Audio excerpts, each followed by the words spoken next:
No one ever suspects the quiet change at first. That is how these stories usually begin. Not with noise, not with chaos, but with a silence that creeps in slowly and settles where laughter once lived. Ngozi used to be the sound of the streets. In a neighborhood where children ran barefoot from morning till dusk, where elders sat outside exchanging news and warnings, Ngozi stood out without trying. She greeted everyone properly, always bending slightly when she spoke to elders, always answering, "Yes, ma," and "No, sir," with a voice that carried warmth. She ran errands without complaint, returned promptly, and never forgot to greet again when she came back. People trusted her instinctively. "Send Ngozi," they would say. "She won't misbehave. She has home training." She smiled easily, laughed loudly, and loved church. On Sundays, she arrived early, Bible tucked under her arm, hair neatly packed. In Sunday school, she was known as the child who always raised her hand first, who memorized verses quickly, who volunteered to read aloud even when her voice trembled. She wasn't perfect, no child was, but she was light, the kind of light that made adults shake their heads and say, "If only all children were like this." Then her mother died. The house changed after that. Grief settled into the walls, heavy and stubborn. Her father did his best, but work took him away most days. Eventually, a new woman came into the house, not cruel, not warm either, just present. People whispered about adjustment, about how children react differently to loss. So when Ngozi grew quieter, when her laughter softened, no one panicked. "She's still mourning," neighbors said. "It will take time. She's just growing." At first, the changes were small enough to excuse. She stopped running errands eagerly. She avoided eye contact sometimes. She laughed less. But over time, the difference became harder to ignore. Ngozi began to withdraw, not just from play, but from people. She sat alone often, watching others from a distance. When spoken to, she answered politely but briefly, as if every word cost her something. The sparkle that once lived in her eyes dulled into something unreadable. She walked with her shoulders slightly hunched now, like someone trying to make herself smaller. Still, life moved on. Adults are busy people. Children change. Tragedy reshapes families. Everyone found a reason not to look too closely. Everyone except Amaka. Amaka was a Sunday school teacher, a woman in her mid-30s with a sharp memory and a soft heart. She paid attention to details most people missed. She noticed who stopped raising their hand, who stopped singing loudly, who started arriving late or sitting at the back. She noticed Ngozi. Week after week, Amaka watched the girl sit quietly during lessons, eyes lowered, lips barely moving when the class recited verses together. This was the same girl who used to compete joyfully with others to quote scriptures. The same child who once stayed behind to ask questions about Bible stories. Something was wrong. After class one Sunday, Amaka gently called her aside. "Ngozi," she said, crouching to meet her eye level. "How are you?" "I'm fine, ma," the girl replied quickly. Amaka smiled, but she didn't let it end there. "You know you can talk to me if anything is bothering you, right?" Ngozi nodded. "Nothing is bothering me." Her voice was calm, too calm. Amaka searched her face, hoping to see a crack. Tears, frustration, anything. But Ngozi simply looked away. Over the next few weeks, Amaka tried again and again. Different approaches, different moments, sometimes playful, sometimes serious. "Are you sure you're okay? You haven't been yourself lately. I miss your smile." Each time, the answer was the same. "I am fine." It wasn't defiance, it wasn't anger. It was something heavier, like a door firmly shut from the inside. One afternoon, as Amaka walked home from work, she saw Ngozi ahead of her on the road. The girl was walking slowly, unevenly, favoring one side. Her steps were cautious, almost painful to watch. "Ngozi!" Amaka called out. "Come here!" The girl froze for a second before turning around. "Why are you walking like that?" Amaka asked, concern flooding her voice. Ngozi forced a small smile.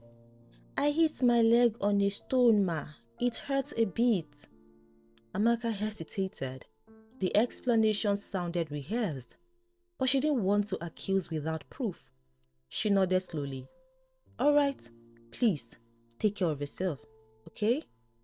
Ngozi nodded and walked away, her steps still stiff, her back straight in a way that suggested effort. Amaka stood there long after she disappeared from view. Something pressed heavily on her chest, a deep, unshakable unease. It wasn't logic, it wasn't evidence. It was that inner nudge she had learned not to ignore, a quiet insistence that said, "This child is not fine." But what could she do? She couldn't force words out of a child who refused to speak. She couldn't accuse anyone without fact. So she prayed, quietly, consistently. She asked God to protect the girl, to open a door, to bring truth into the light. Days turned into weeks. Ngozi's silence deepened. She began missing Sunday school occasionally. When she came, she sat at the back. Her school performance dropped. Teachers complained that she no longer focused. At home, she spent long hours indoors. Neighbors noticed but didn't interfere. Then one evening, everything changed. Amaka was returning from work when she heard a faint sound behind the house near the road.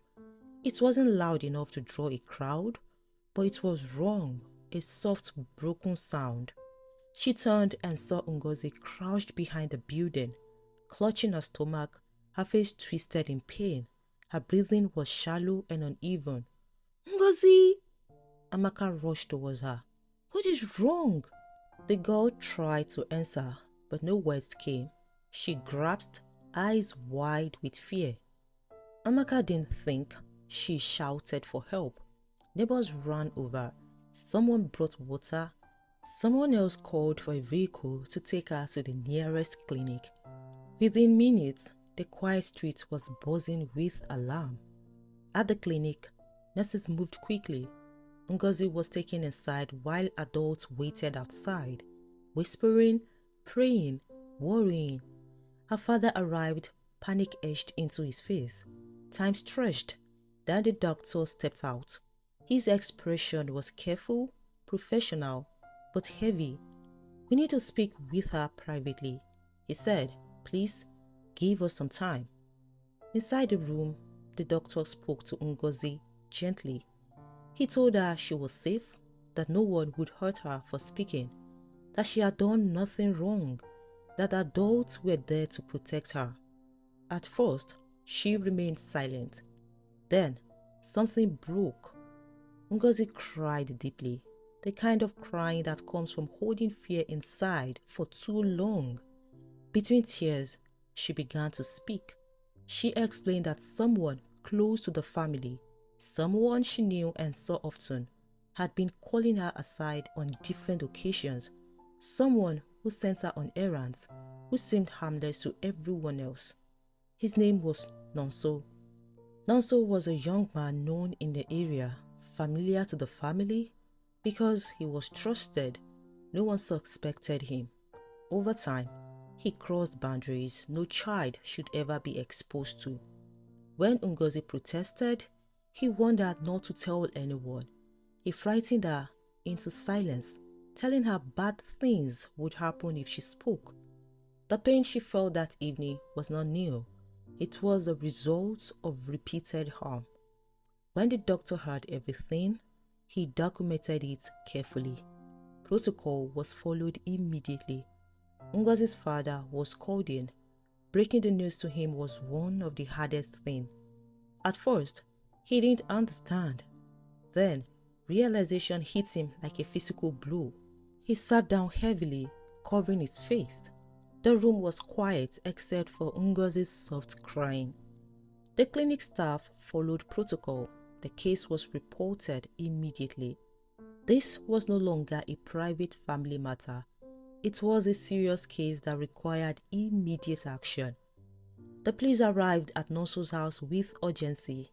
2 officers in uniform, joined by a local vigilante who knew the compound well.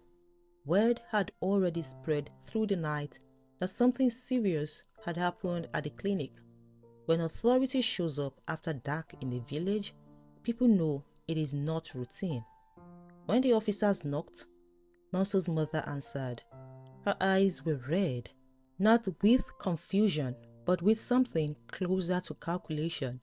Where is Nonso? One officer asked. She hesitated just long enough. He traveled, she said, earlier today. The officer searched the house. His bag was gone. So were his shoes. This was not a spontaneous journey. Neighbors standing nearby began to murmur. Someone whispered, they knew.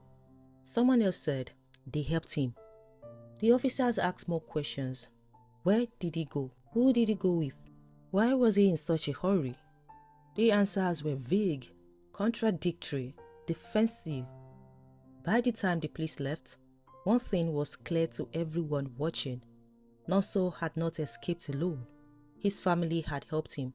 By morning, the truth had spread through the village faster than any official announcement ever could. Some people were angry, others were silent. A few defended the family, saying, blood is blood. But that defense did not sit well with many, because this was no longer about loyalty. It was about choosing to protect wrong over right.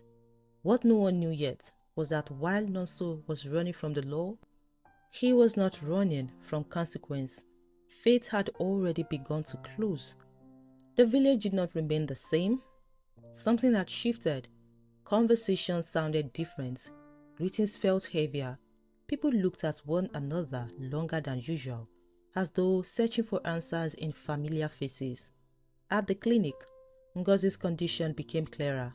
The doctor explained gently to her father that the repeated violations had caused internal strain and infection, nothing that would permanently disable her, but enough to require treatment, rest, and careful monitoring. More than that, the emotional damage was significant.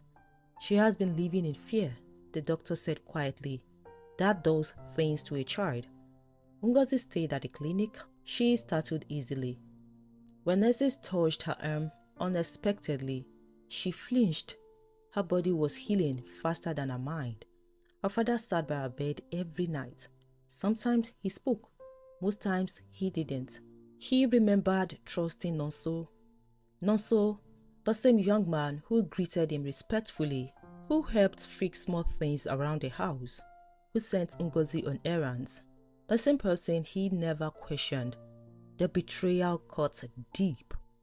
He kept replaying memories, moments where Ngozi had been unusually quiet, times she had withdrawn without explanation, days he had been too tired, too distracted, too trusting. He blamed himself for not seeing it sooner. Outside the clinic walls, words spread continuously. People now understood why Ngozi had changed, and understanding brought anger. Nonso's name passed from mouth to mouth like something bitter. How could it be him? He was always around. We trusted him. Meanwhile, Ngozi began the slow process of healing, not just physically, but emotionally. Amaka visited daily. She noticed how Ngozi called inward when she slept, how she asked quietly, "He won't come back, right?" "No," Amaka said firmly. "You're safe." But inside, Amaka burned with anger. Guilt was heavy on her heart. She had sensed something was wrong, but sensing wasn't enough. Nonso wasn't just someone who made a mistake. He was someone who had taken advantage of access, silence, and trust. someone who knew exactly what he was doing and then ran when exposed. In the village, tension thickened. People wanted answers. Some demanded that the police do more. Children were suddenly watched more closely. Parents became suspicious of familiarity. Nonso's family insisted they knew nothing about his escape. They claimed he had simply gone to look for work in the city. Some defended him quietly, saying, "Let's hear his side." Others remained silent, avoiding eye contact whenever Ngozi's name was mentioned. His family withdrew. They stopped attending gatherings. Curtains stayed drawn. When people passed their house, no greetings were exchanged. The village had judged them, not for loving their son, but for helping him escape accountability. Amaka remained present. She sat beside Ngozi without forcing conversation. Sometimes she read softly. Sometimes she just held her hand. Sometimes they sat in silence, and that silence, unlike before, felt safe. One afternoon, Ngozi finally spoke. "I was scared," she whispered. Amaka nodded, fighting tears. "I know." "He said nobody would believe me." Amaka swallowed hard. "But we did, and we will always believe you." Those words mattered more than anyone realized. Days passed. Ngozi was discharged after careful treatment. The doctor gave instructions: rest, follow-up, visit, emotional support. He spoke firmly to her father. "She needs stability," he said, "and reassurance." Ngozi returned home quieter than ever, but something had changed. The silence was no longer forced. She spoke when she wanted. She asked questions. She cried openly sometimes. The fear was still there, but it was no longer locked inside her alone. Her father watched her carefully.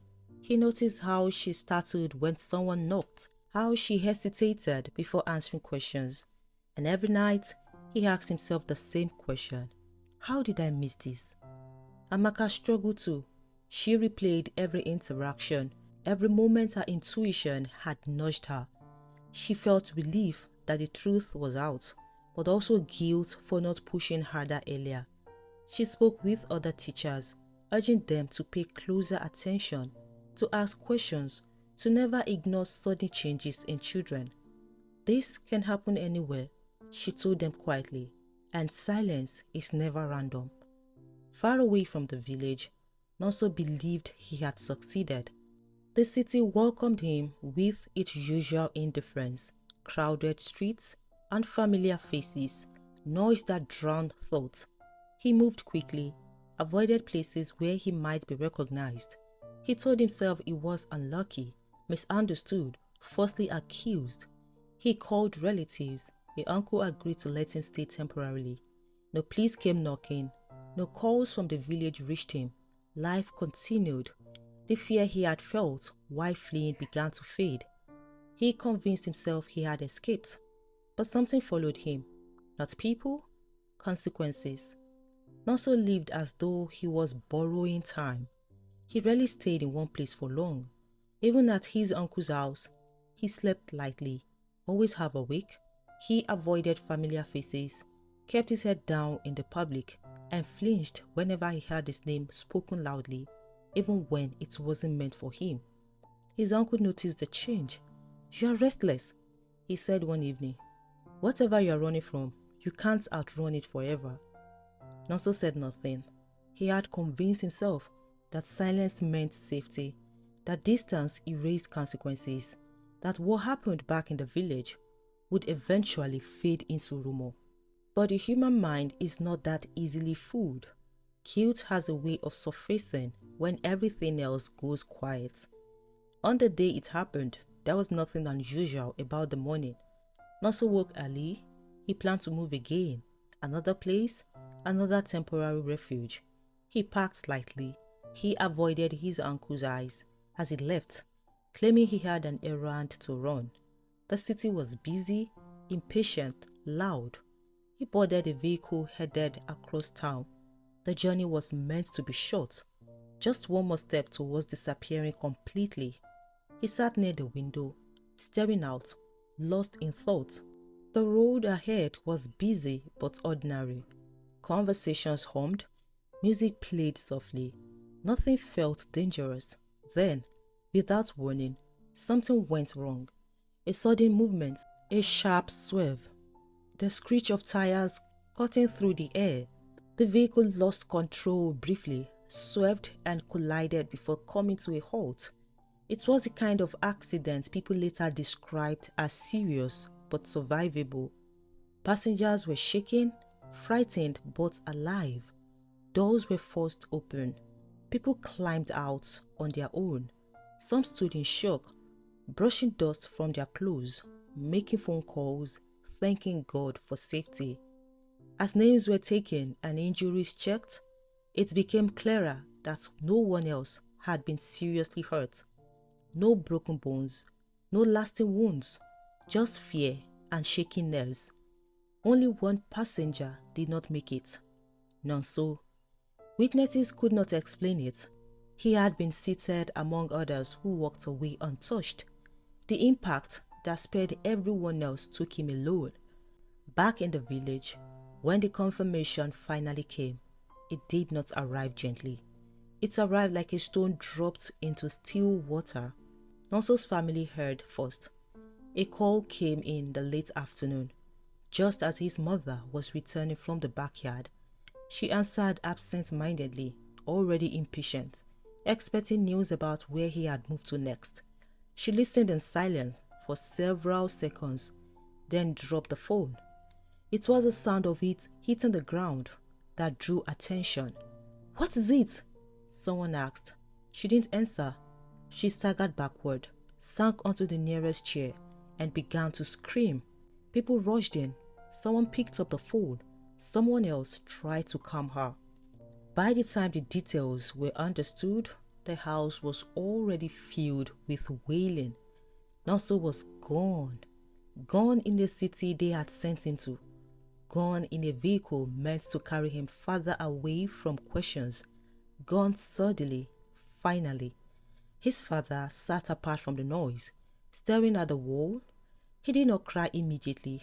His face was tight and moving, but his hands shook. They had helped him run. That truth sat heavily in the room, unspoken but undeniable. The news spread quickly through the village, faster than the original accusation ever had. At first, people refused to react. Shock has a way of freezing emotion. Then reality settled in. Some people gasped, some shook their heads, some went silent. His family wailed openly, stunned by loss. Grief filled their compound. Chairs were arranged. Neighbors came, not out of celebration, but out of obligation. Death, after all, demands respect, even when the life lost was deeply flawed. Some offered condolences sincerely. Others came simply to see. And then there were the looks, the long, quiet looks that said more than words ever could. Because the details could not be ignored. Only him, only Nonso, out of an entire vehicle. Every other passenger walked away untouched. No broken bones, no lasting injuries. Only him. Then came the silence, a heavy, uncomfortable pause where people processed what it all meant. And then, inevitably, came the interpretations. Villagers talked, as villagers always do. Some spoke carefully. "We should be cautious with our words," they said. "Death is serious." Others were less restrained. "Evil does not travel far." One elderly man muttered, "Seeds always return." Another replied, "In corners, under trees, beside wells." People connected the dots aloud. He escaped the police. They hid him. He thought distance meant freedom. Women shook their heads slowly. Men spoke in low voices. No one raised their voice, but the message was clear. This was not coincidence to them. This is consequence. At Ngozi's house, the news arrived differently. Her father heard it from a neighbor, who approached slowly, unsure how to speak. He listened, thanked the man, and closed the door. Inside, he sat down heavily. Relief came first, sharp, unexpected, and almost immediately followed by guilt for feeling it. He bowed his head and stayed there for a long time. When he finally told Ngozi, he chose his words carefully. She listened. Her expression did not change much. But when he finished, she exhaled, a long breath she seemed to have been holding for months. Amaka heard the news late at night. She sat on her bed for a long time, staring at the wall. Her first instinct was relief, but it faded quickly, replaced by something heavier. A child had suffered. A child had been lost. A warning had been written loudly for anyone willing to listen. This was not celebration, it was consequence. She prayed, not in gratitude, not in anger, but in surrender. Let this be a warning, she whispered. Let it not be wasted. Later, when Amaka visited, she found Ngozi sitting outside, watching the sky. How do you feel? Amaka asked. Ngozi thought for a moment. I feel lighter, she said quietly. Not happy, just lighter. I used to think he would come back, she said. Amaka nodded. I don't think that anymore. That honesty mattered. Healing is not celebration, it is release. In Nonso's family house, money filled every corner, loud, chaotic, relentless. But beneath the grief was another emotion, one that did not have permission to speak: regret. They had chosen to protect him from the law. They had believed escape was mercy. Now they were burying him. In the days that followed, something subtle but powerful shifted in Ngozi. She felt safer, she slept better, she laughed once, softly, unexpected. She returned to church, not sitting at the back anymore, but not in front either, somewhere in the middle, where she felt safe. Her father noticed the change too. He stopped living in constant fear. He allowed himself to breathe again. The guilt didn't vanish, but it softened, reshaped into determination to protect, to listen, to never dismiss silence again. The village moved on, but not unchanged. Nonso's story became a cautionary tale, not one told with details, but with lessons. Elders spoke of accountability, parents spoke of attentiveness, teachers spoke of intuition. Silence was no longer treated as harmless. As for Ngozi, her story did not end with pain. It continued with support, with courage, with truth spoken when it mattered most. Fate had closed one chapter decisively, but it had opened another, one where awareness replaced ignorance, where protection replaced trust without question, and where a child's voice, once buried in fear, had finally been heard. Because some people run from justice, but no one runs from consequence forever. I hope you enjoyed this story. Please give it a like. I'll see you in the next one. Thanks for watching. Goodbye.